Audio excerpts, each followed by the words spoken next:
10장 1절에서 16절입니다.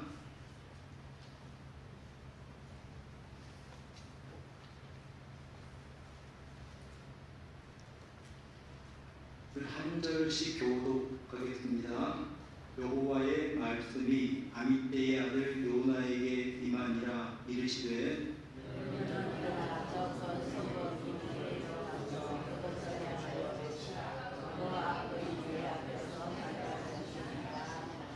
그러나 요나가 여호와의 얼굴을 피하려고 일어나 다시스로 도망하려 하여 요파로 내려갔더니 마침 다시스로 가는 데를 만난지라.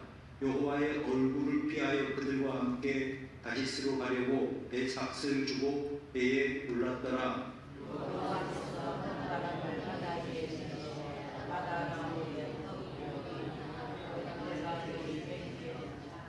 사공들이 두려워하여 각각 자기의 신을 부르고 또 배를 가볍게 하려고 그 가운데 물건들을 바다에 던지니라. 그러나 요나는 배 밑층에 내려가서 누워 깊이 잠이 든지라.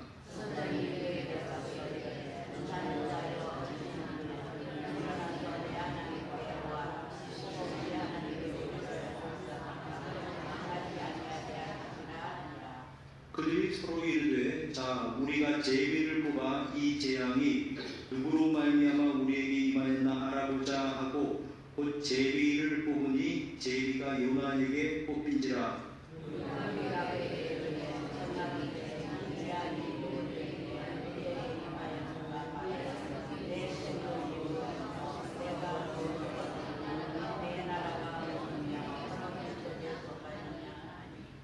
그가 대답하되 나는 히브리 사람이요 바다와 육지를 지으신 하늘의 하나님 여호와를 경외하는 자로라 하고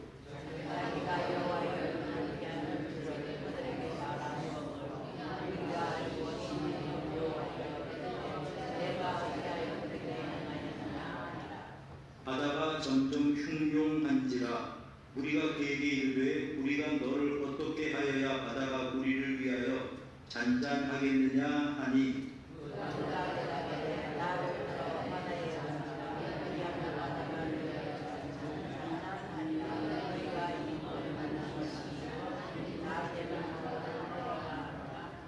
그러나 그 사람들이 힘써 노를 저어 배를 육지로 돌리고자 하다가 바다가 그들을 향하여 점점 더 흉흉함으로 능히 못한지라.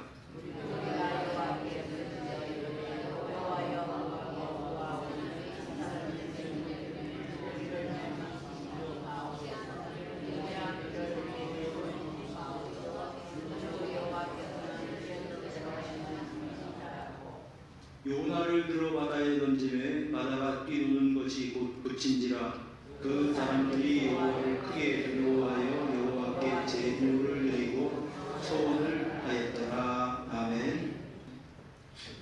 우리가 보면 이제 운전을 할 때 요즘에는 길 찾을 염려가 좀 이제 줄어든 것 같습니다. 과거보다는. 왜냐하면 이 휴대폰 스마트폰을 켜서 거기 키맵을 키면 거기에서 이제 우리가 찾아갈 목적지 설정하면 갈 수 있는 길을 이리로 가라 저리로 가라 다 일러줍니다. 참 신기하죠. 어떻게 이런 일이 가능할까.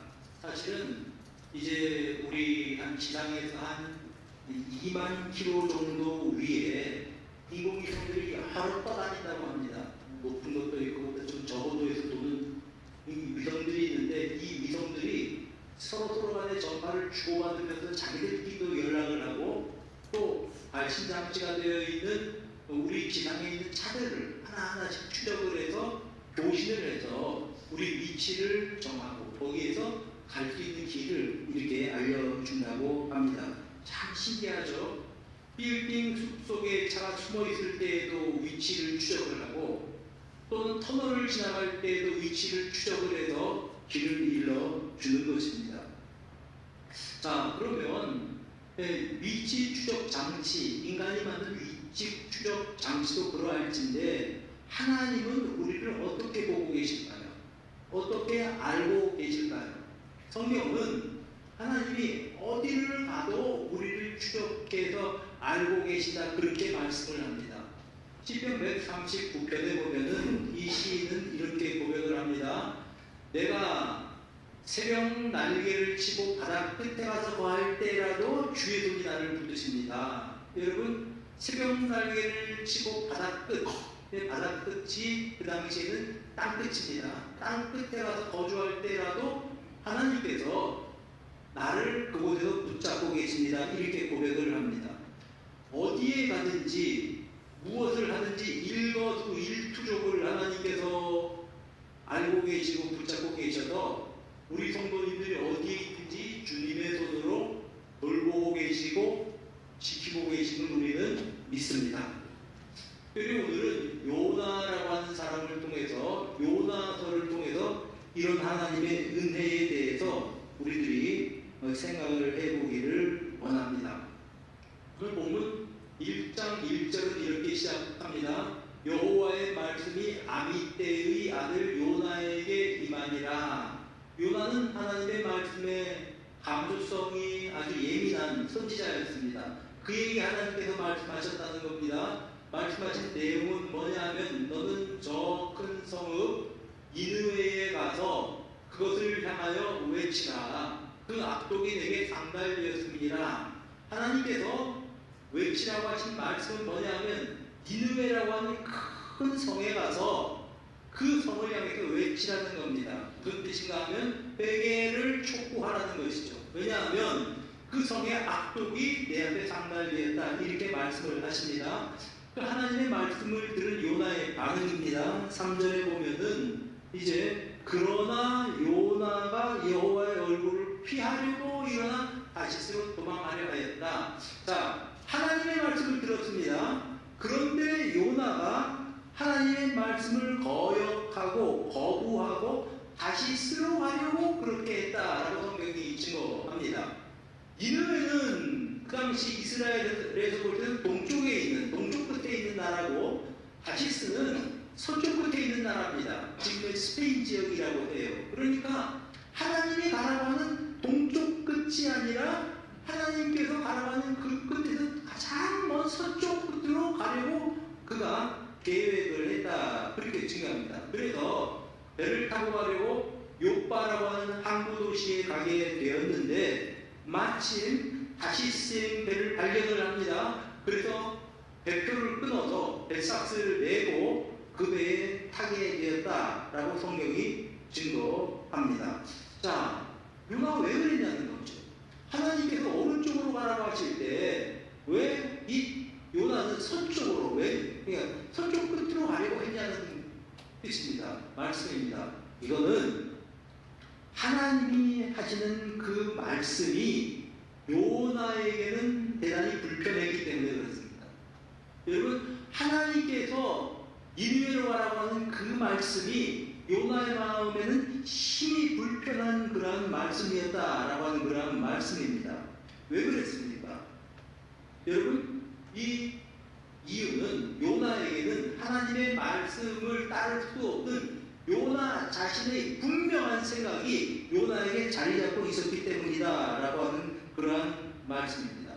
여러분, 당시에 니느웨라고 하는 성읍은 아수르라고 하는 대제국의 수도였습니다. 아수르 혹은 아시리아라고 하는 제국은 그 당시 그 지역의 모든 나라를 평정한 대제국입니다. 그 나라는 특별히 여러 나라들을 정복했는데 철제 무기 사용에 능했던 나라고, 그냥 무기 자체가 달라요, 다른 나라들하고. 그리고 또한 그 나라가 가지고 있었던 그런 문화적인 그 장점은 공성전에 능했습니다. 그러니까 다른 사람들이 성을 이렇게 성에서 자기 나라를 지키고 있을 때 그 성을 무너뜨리는데 특별한 기술을 가지고 있던 사람들입니다. 그래서 이 나라 저 나라 주변의 조그만 나라들을 다 무너뜨리고 정복을 했습니다. 근데 그것보다 더 이들이 알려진 이유는 이들의 잔인성 때문에 그렇습니다. 아주 잔인한 민족입니다. 그들이 다른 나라를 정복해서 포로를 잡으면 포로를 이제 쇠사슬로 매어서 쭉 끌고 가죠. 끌고 가면서 가서 거기서 그 사람들의 껍질을 벗겼다고 해요. 그 당시에 기록이나 아니면 그 당시에 성벽의 벽화 같은 데 그 모습이 그려져 있습니다. 지역의 지도자 같은 경우에는 산채로 사람을 이제 이렇게 말뚝처럼 나가서 그 성 앞에 놓지를 않나, 아니면 성에서 이제 그 전사한 그 상대국 나라 사람들의 머리를 잘라서 쌓아두지를 않나, 이런 끔찍한 일을 했던 그러한 사람들이 아수르 사람이었습니다. 자, 이런 아수르 사람들이 유대인들에게는 어떻게 와 닿았을까요? 두려움의 대상이었고, 공포의 대상이었고, 또 다른 한편으로는 미움의 대상이었습니다. 유대인 요나가 볼 때 아수르는 어떤 나라였습니까? 철천지 원수의 나라죠. 그리고 그 아수르의 수도는 악마들이 소울과도 같이 느껴지는 그러한 곳이 바로 니느웨였습니다. 그런데 하나님께서 그 사람을 다 알고 계신데 그 악함이 내 앞에 상달했다고 말씀하시면서 그 성에 가서 회개를 촉구하라고요? 요나는 너무나 이 하나님의 말씀이 거부감이 들었던 것이고 그 말씀이 불편했던 것입니다. 요나의 생각에는 니느웨는 어떤 성인가 하면 당장이라도 벼락을 맞아서 무너져도 시원치 않을 도시였습니다. 니느웨 생각만 하면 불편한 정도가 아니라 두려움이 떠오르고 분노가 마음속에서 치밀어 오르는 그런 도시가 니느웨였습니다. 그런데 그 성에 가서 그 성의 회개를 외치라고 하는 겁니다. 도저히 그럴 수가 없죠. 요나가 바로 이것이 요나의 마음이었습니다. 자, 여러분, 오늘도 우리가 예배드리는 우리에게도 나의 니느웨가 혹시 있습니까? 정말 만나고 싶지 않은 사람, 정말 안 보고 살았으면 좋겠다고 생각이 드는 사람, 아니, 저 사람 싫어서 이사라도 가고 싶은 사람이 혹시 여러분 주변에 있습니까?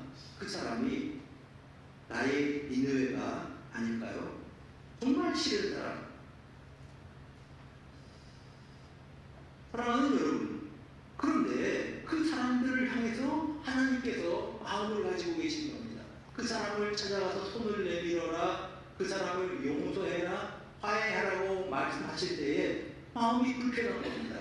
나는 도저히 그거는 못하겠습니다. 이렇게 생각을 하게 되는 것입니다. 때로는 하나님의 말씀이 너무 불편해요, 우리에게. 이렇게 말합니다. 나 하나님 믿습니다. 성경도 하나님의 말씀으로 믿습니다. 그런데 나에게 요구하시는 하나님의 말씀은 너무 불편합니다. 기쁘게 하나님 말씀 따를 수가 없습니다. 이런 경우가 우리 주변에 혹시 없는지 모르겠습니다.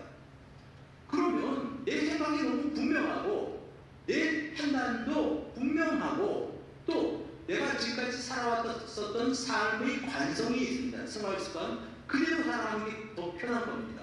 그러니까 하나님의 말씀이 내게 부딪힐 때 어떻게 합니까? 그 하나님의 말씀 위에 내 생각을 올려놓고 내 판단을 올려놓고 살아가는 거죠. 사실은 하나님을 아버지라고 부르고 예수님을 주님이라고 부르지만 사실은 내 생각대로 살아가는 사람인 것입니다. 사랑하는 여러분, 우리 신앙생활하기 제일 그 첫 번째 단계가 무엇이냐 하면은 이렇게 불편한 하나님 말씀 앞에서 내가 원하지 않는 그 하나님 말씀 앞에 내가 쌓아놓은 내 생각이라고 하는 내 자아라고 하는 바벨탑을 무너뜨리는 것입니다. 그걸 뭐라고 다른 표현으로 설명하냐 하면 자기 부인이라고 말합니다. 신앙생활할 때 제일 먼저 해야 될 것이 내 생각의 바벨탑을 무너뜨리십시오. 내 생각을 꺾으십시오. 그리고 주님의 말씀에 순종하며 살아가는 것, 그것이 자기 부인의 첫 번째 단계인 것입니다. 예수님은요, 마태복음 16장 24절에 뭐라고 말씀을 하시냐 하면은 누구든지 나를 따라오려거든 자기를 부인하고 자기 십자가를 지고 나를 따를 것이니라. 자, 이거 순서를 잘 보시기 바랍니다. 자기 십자가를 지고 나를 따르라. 예수님 십자가를 지셨잖아요. 그럼 나도 십자가를 지고 주님의 길을 따르는 겁니다. 사명의 길을 걸어가는 겁니다. 그런데 그 말씀을 먼저 하신 게 아니고 잘 보면 나를 따라오려거든 자기를 부인하고, 그 앞에 아마 먼저라고 하는 걸 좀 넣었으면 좋겠습니다. 먼저 자기를 부인하고 그 다음 순서가 자기 십자가를 짓는 겁니다. 주님을 위해서 헌신하고 주님을 위해서 내 삶을 드리고, 그것은 이제 두 번째 문제예요. 첫 번째, 그렇게 하기 전에 먼저 자기를 부인하고 라고 우리 주님께서 일러 주신 겁니다. 이 말씀이 언제 하신 말씀인가 하면, 이제 가이사랴 빌립보라고 하는 곳에서 베드로가 신앙 고백을 하죠. 주는 그리스도십니다. 살아계신 하나님의 아들이십니다. 예수님께서 칭찬하셨어요. 네가 복이 있다. 이것을 알게 하시는 하늘에 계신 아버지시다. 그러면서 이제 예수님께서 예루살렘으로 올라가서 십자가 지고 죽으시고 다시 살아날 것에 대해서 말씀하셨습니다. 자, 그랬더니 베드로의 반응이 어떻습니까? 선생님이 지금 예루살렘으로 와서 죽으셔야 되는데, 베드로가 그 말을 듣고 주님을 만류합니다. 주님, 그 일이 절대로 주님께 일어나지 않을 것입니다. 그렇게 하지 마십시오. 아마 누군가 선생님에게, 예수님에게 위해를 가하려고 한다면 몸을 던져서 막으려고 했었던 사람이 베드로였을 것입니다. 그만큼 주님을 사랑했죠. 절대로 그렇게 하시면 안 됩니다. 주님, 내가 생명 걸고 주님이 당하는 그런 험한 꼴들을 당하지 않도록 내가 막겠습니다. 이게 베드로 마음이거든요. 근데요, 이제 예수님의 말씀이 너무 뜻밖의 말씀을 하십니다. 사탄아, 내 뒤로 물러가라. 사탄아, 물러가라. 베드로의 그 말을 들으시고 사탄아 말씀하셨어요. 사탄이 다른 것이 사탄이 아닙니다. 하나님의 뜻을 막는 것이 사탄이라고 하는 말입니다. 그러면서 하신 말씀이, 너는 나를 넘어지게 하는 자다. 너는 사람의 일만 생각하고 하나님의 일을 생각하지 않는다. 이렇게 말씀하셨습니다. 그리고 나서 하신 말씀이, 누구든지 나를 따르려거든 자기를 먼저 부인해야 된다. 여러분, 베드로의 생각은 주님이 그런 고난을 당하는 거, 그거는 있을 수 없는 일입니다. 이게 베드로 생각입니다. 하나님 생각은 무엇입니까? 예수님께서 예루살렘에 올라가서 십자가를 지고 죽으셔야 됩니다. 그래서 인류 구원의 대업을 이루셔야 하는 것입니다. 이것이 하나님의 뜻입니다. 하나님의 뜻, 분명한 하나님의 뜻을 따르는 주님께는 십자가 지지 말라고 그렇게 이제 부탁하는 베드로의 말이 유혹처럼 들렸습니다. 너는 나를 넘어지게 하는 자다. 그러면서 하신 말씀이 사탄아, 물러가라. 여러분, 베드로는 자기의 생각을 먼저 무너뜨리고 주님의 뜻에 귀를 기울여야 되었다라는 그러한 말씀입니다. 자, 우리 요나를 다시 한번 생각을 해봅시다. 요나의 생각은 분명합니다. 하나님, 도대체 어떻게 저 악랄한 아수르 사람들을 회개하라고 나를 보내려고 하십니까? 그 사람들이 얼마나 악독하고 잔인한지 하나님 모르십니까? 이 주변 나라 가운데 아수르 사람들 때문에 한숨 쉬고 눈물 흘리지 않는 나라가 어디에 있습니까? 이 아수르를 향한 원한이 가득 차 있는데, 하나님, 저들에게 회개의 말씀을 전하라고 말씀하십니까? 하나님, 그럴 수 없습니다. 절대 그럴 수 없습니다. 차라리 나는 죽어버리겠습니다. 그렇게 하느니 나는 차라리 죽어버리는 것이 낫겠습니다. 이것이 요나 마음.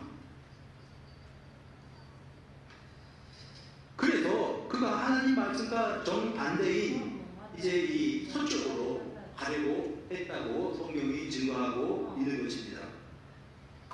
자, 여러분, 하나님의 이러한 마음을 우리가 한번 생각을 해 보셔야 합니다.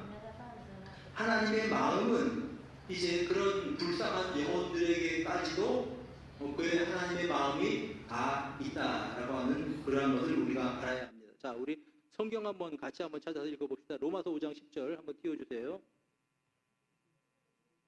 5장 10절이요. 로마서 5장 10절에 시작.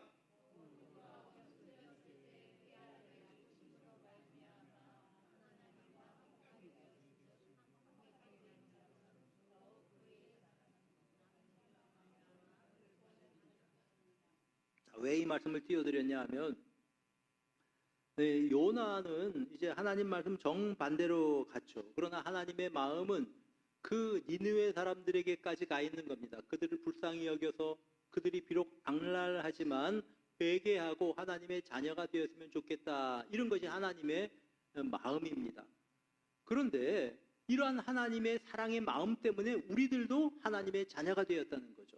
우리가 예수 믿기 전에 우리의 상태가 어떤 상태였냐 하면 로마서 5장 10절에도 우리가 아직 원수 되었을 때 우리가 하나님의 원수였답니다.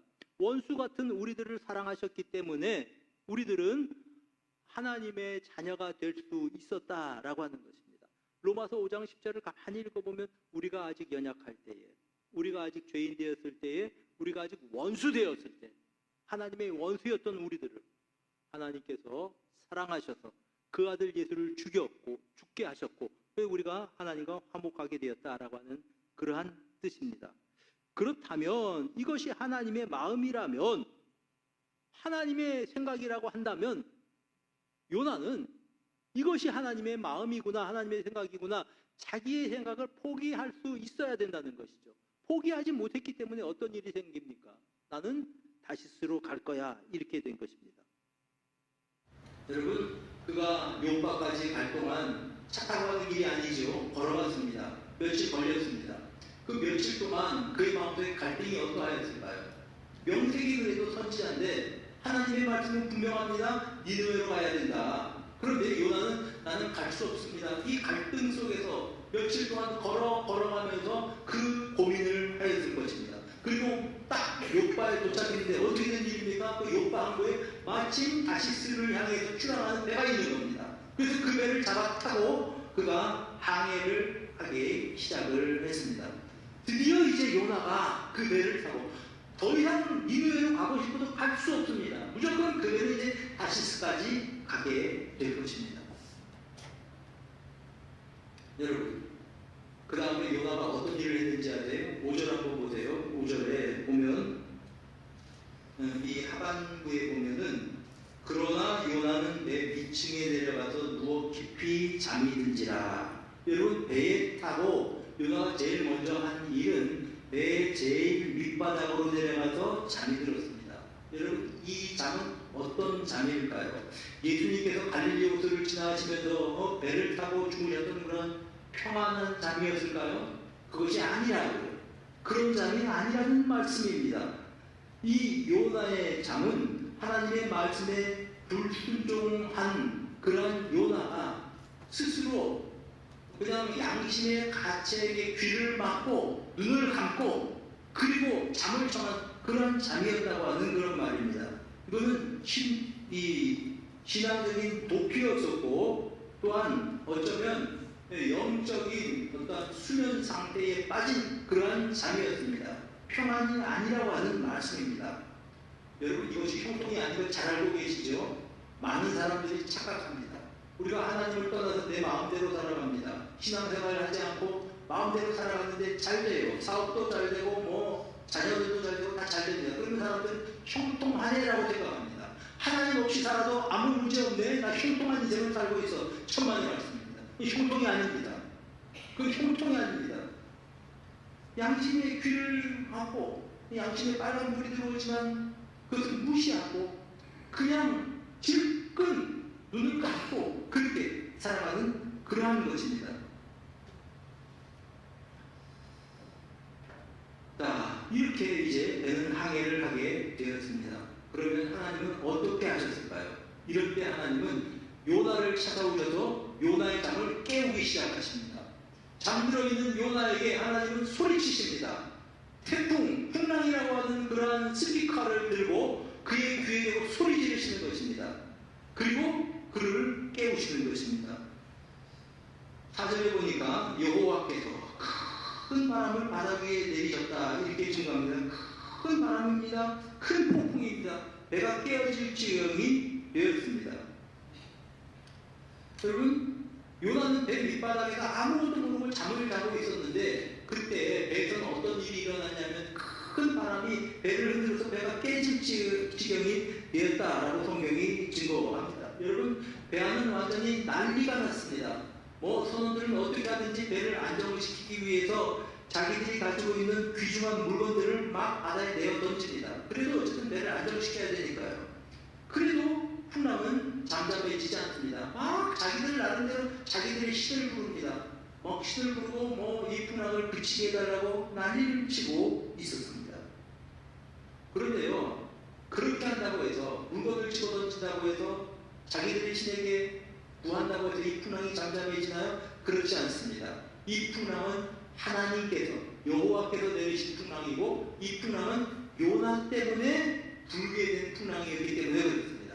근본 원인이 요나였습니다. 요나의 문제가 해결되기 전에는 이 풍랑이 잠잠해질 수가 없었다라고 하는 것이 성경의 교훈입니다. 여러분, 하나님께서는 지금 요나에게 말씀하시는 겁니다. 풍랑을 통해서. 하나님은 항상 우리에게 하나님의 뜻을 들려주십니다. 때로는 양심을 통해서 들려주시죠. 하나님 말씀을 읽으면서 내 자신을 바라보게 됩니다. 때로는 교회에 와서 예배드리면서 선포되는 말씀을 통해서 하나님의 말씀을 듣기도 합니다.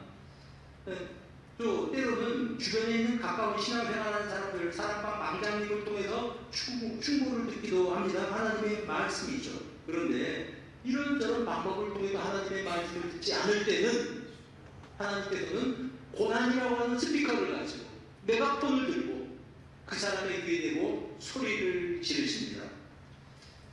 고난이라고 하는 데 대해서 이제 C.S. 루이스라고 하는 면증가, 이제 영문학 학자기도 하고 그렇죠. 그분이 고난의 문제라는 책에서 고난에 대해서 이렇게 기록을 했습니다. 한번 읽어드릴게요. 하나님은 우리의 즐거움 속에서는 속삭이시며 우리의 양심 속에 말씀하시지만 우리의 고난 속에서는 외치신다. 고난은 귀먹은 세상을 깨우는 하나님의 메가폰이다. 하나님 말씀에 귀를 막아요. 순종하지 않습니다. 하나님의 말씀이 들려옴에도 불구하고 나는 내 생각을 포기하지 않습니다. 자기 부인 꿈도 마세요. 하나님, 나는 내가 원하는 대로 살아갈 겁니다. 그 사람에게는 하나님께서 안 들리니까 어떻게 말씀하십니까? 고난이라고 하는 메가폰을 들어서 그 사람의 귀에 외친다고 하는 그러한 뜻입니다. 자, 이렇게 사태가 복잡해지니까 사람들이 막 주변에 있는 사람들을 찾기 시작합니다. 그러다 보니까 배 위창에 있는 요나를 발견합니다. 선장이 내려와서 묻습니다. 너 왜 이렇게 자고 있냐 지금? 빨리 깨서 네가 믿는 신에게 좀 기도를 좀 해라. 우리 다 죽게 생겼다. 우리 요나를 깨웠다고 해서 문제가 해결됩니까? 아닙니다. 그래서 배의 사람들이 이렇게 이야기합니다.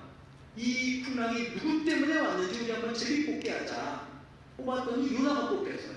요나 때문이라고 하는 겁니다. 그 사람들이 질문합니다. 너 도대체 누구냐? 어디서 온 사람이냐? 어느 나라 사람이냐? 어느 민족이냐? 직업은 뭐냐? 요나를 질문하듯이 질문하는 겁니다. 요나가 술술 자기 대해서 이야기하죠. 나는 여호와를 경외하는 사람입니다. 난 히브리 사람입니다. 난 이스라엘 사람입니다. 그리고 내가 여기에 이렇게 온 것은 내가 하나님의 말씀을 거역해서 지금 풍랑이 오게 된 겁니다. 이렇게 이야기를 했습니다. 자, 요나가 자기 자신에 대해서 어떤 풍랑의 원인에 대해서 이야기했다고 해서 풍랑이 잠잠해졌을까요? 천만에요. 계속 바다는 더 흉흉해졌다고 성경은 증거하고 있습니다. 이때 요나가 한 가지 해결책을 제시합니다. 사람들이 묻죠. 너 때문에 이 풍랑이 생겼다는데 어떻게 했으면 좋겠냐. 이때 요나가 제시한 해결책이 바로 이것입니다. 12절 나를 들어 바다에 던지라. 그리하면 바다가 잠잠해질 것이다. 자, 여러분 이거 잘 한번 보셔야 됩니다. 그 요나가 이런 말을 했다는 걸 보니까 요나는 그래도 굉장히 심성이 고운 사람인가 보다. 차라리 내가 죽어서 이 사람들이 다 살아날 수 있다면 내가 죽어서라도 내가 이런 어떤 이 풍랑을 잠잠하게 하는 희생 제물이 되겠다. 이렇게 생각을 하기가 쉬워요, 우리가 성경을. 근데 자세히 성경을 읽어보면 그런 심리가 아니에요. 요나의 심리가 어떤 심리인가 하면은 지금 요나는 하나님 앞에 오기 부리고 있는 겁니다. 끝까지 하나님 앞에 자기 생각을 고집하고 있는 겁니다. 말하자면 요나의 마음은 이런 것입니다. 하나님, 저를 이 폭풍으로 추적하셔서 기어코 내 자존심을 포기하게 하시고 내 마음을 꺾으시고 그래서 나를 니느웨로 보내려고 하십니까? 하나님 꿈도 꾸지 마십시오. 내 눈에 흙이 들어가기 전에는 차라리 죽었으면 죽었지 나는 니느웨로 안 갑니다. 이거예요 지금 요나의 심리가. 죽어도 나는 니느웨로 가지 못하겠습니다. 이것이 요나의 심리였습니다. 그게 완악함이죠. 자, 그런데 이런 요나보다 어떻게 보면 사공들이 더 인정이 많은 사람들입니다. 사공들은 어떻게 합니까? 13절 그 사람들이 힘써 노를 배를 육지로 돌리고 보자 했다. 그래도 어떻게 이 산 사람을 바닷속에 집어넣습니까? 안 될 일이죠. 어떻게 하든지 배를 제어해보려고 바다로 돌리려고 했는데 불가능합니다. 바다가 점점 더 흉용하여졌습니다. 이제는 방법이 하나밖에 없습니다. 요나 바닷속에 집어 던져놓는 것밖에 방법이 없게 되었습니다. 그들이 이제 여호와께 기도하고 이것 죄를 우리에게 돌리지 마십시오 하고도 요나를 들어다가 바다에 집어 던져버렸습니다. 근데 어떤 일이 일어납니까? 그렇게 됐더니 바다가 잔잔해졌다. 비오는 것이 곧 끝인지라 그렇게 성경이 증거하고 있는 것입니다. 여러분 지금 태풍은 하나님께서 요나를 찾아서 추적하시는 방법입니다. 환난은 혹은 고난은 요나를 찾아오시는 하나님의 방문입니다.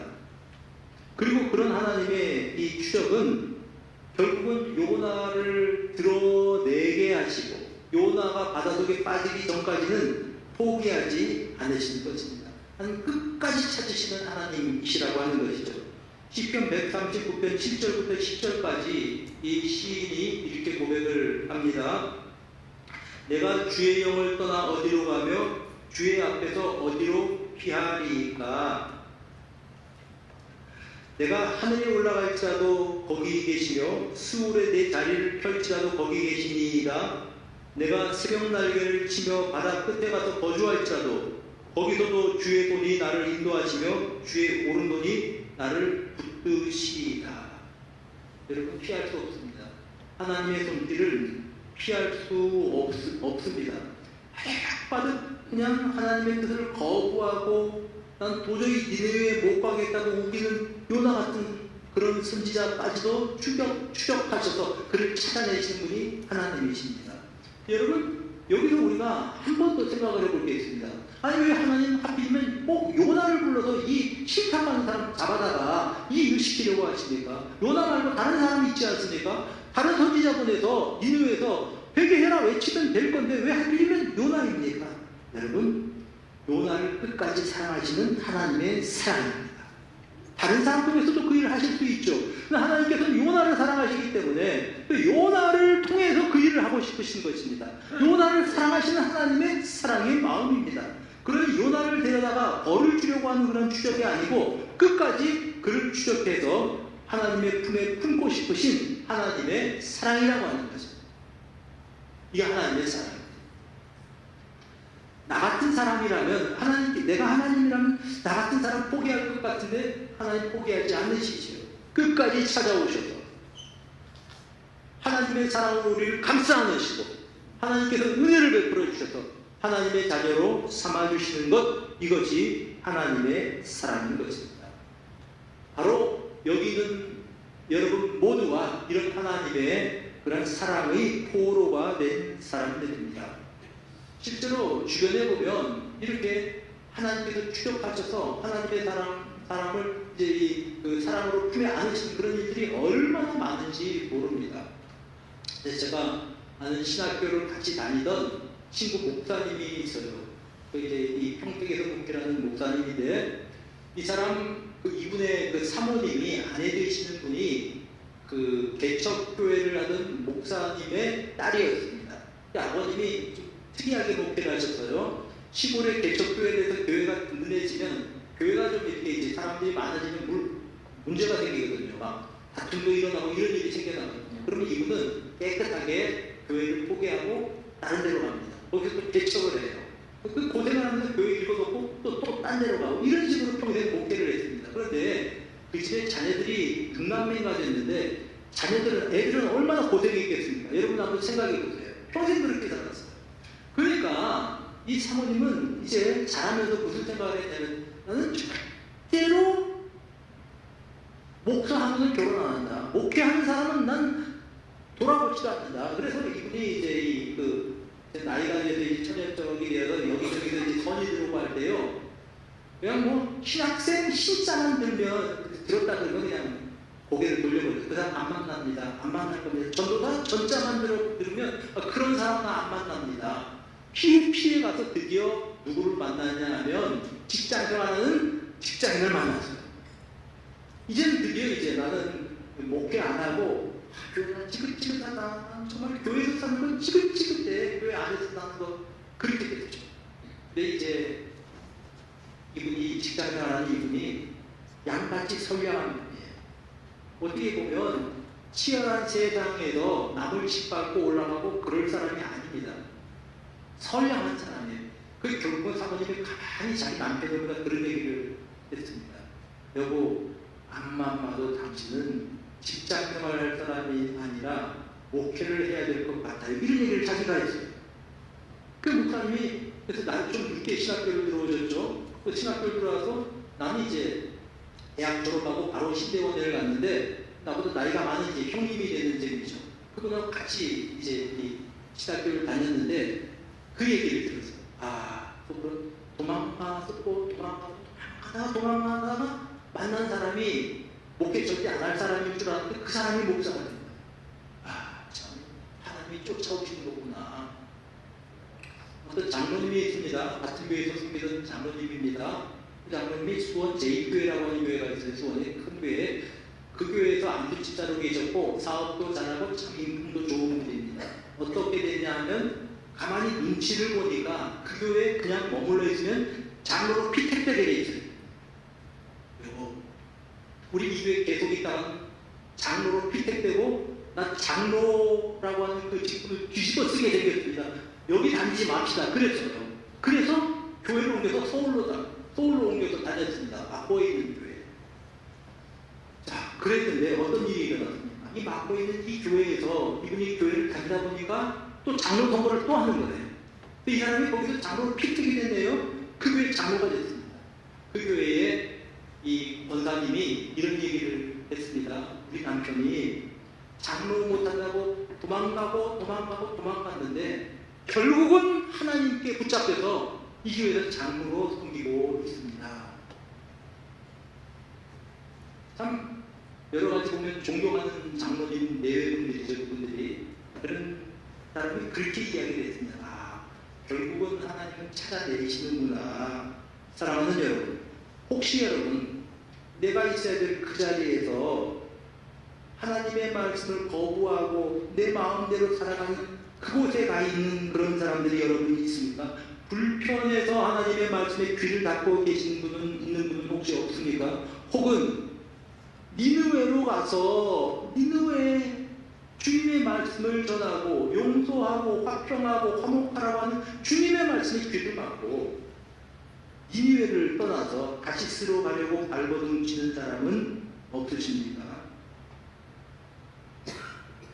교회에서 내가 있어야 될 자리, 봉사의 자리를 자꾸 피하려고 하지 않으십니까? 혹시 여러분 가운데 뜻하지 않은 인생의 풍랑으로 인생이 좌초될 것 같은 위기를 만난 분이 혹시 없으십니까? 그렇다면 멈추어 서십시오. 하나님의 뜻을 살펴보시기를 바랍니다. 그리고 비록 힘들어도 자존심이 상해도 고통스러워도 하나님 말씀 앞에 정직하게 하나님 말씀을 직면하십시오. 불편하지만 하나님의 말씀이라고 한다면 그 말씀에 직면하십시오. 언제 평화가 오냐면 하나님 말씀 그대로 순종하면 갈등이 없어요. 사랑하라 그러면 사랑하면 되고 용서하라 그러면 용서하면 되는데 거기에 이유를 붙입니다. 왜 사랑해야 됩니까? 저 사람을. 저런 사람을 왜 용서해야 됩니까? 핑계를 댑니다. 저 사람은 도저히 내가 용서 못합니다. 도저히 나는 텀틈을 쏟습니다. 나는 못합니다. 이게 바로 요나라고 하는 것이죠. 사랑하는 여러분, 나에게 상처를 주고 도저히 인간적으로 이해할 수 없는 사람이라고 할지라도 내 생각에는 저 사람은 아닙니다 라고 생각하기 전에 내 생각을 판단을 딱 멈추고 마음속으로 하나님의 뜻을 생각해 보십시오. 하나님, 저 사람을 향한 하나님의 마음은 무엇입니까? 그리고 하나님 앞에 기도해 보십시오. 그리고 이제 하나님의 뜻이라고 한다면 나는 따르겠습니다라고 결단하십시오. 이때 마음의 풍랑이 잠잠해질 것입니다. 이 한 주간 살아가면서도 하나님 말씀 앞에서 정직하게 또한 투명하게 순종하며 살아갈 때 주님께서 주시는 그 잠잠함, 풍랑을 멈추고 잠잠하게 하시는 그런 은총이 함께 하시기를 주님의 이름으로 축복합니다.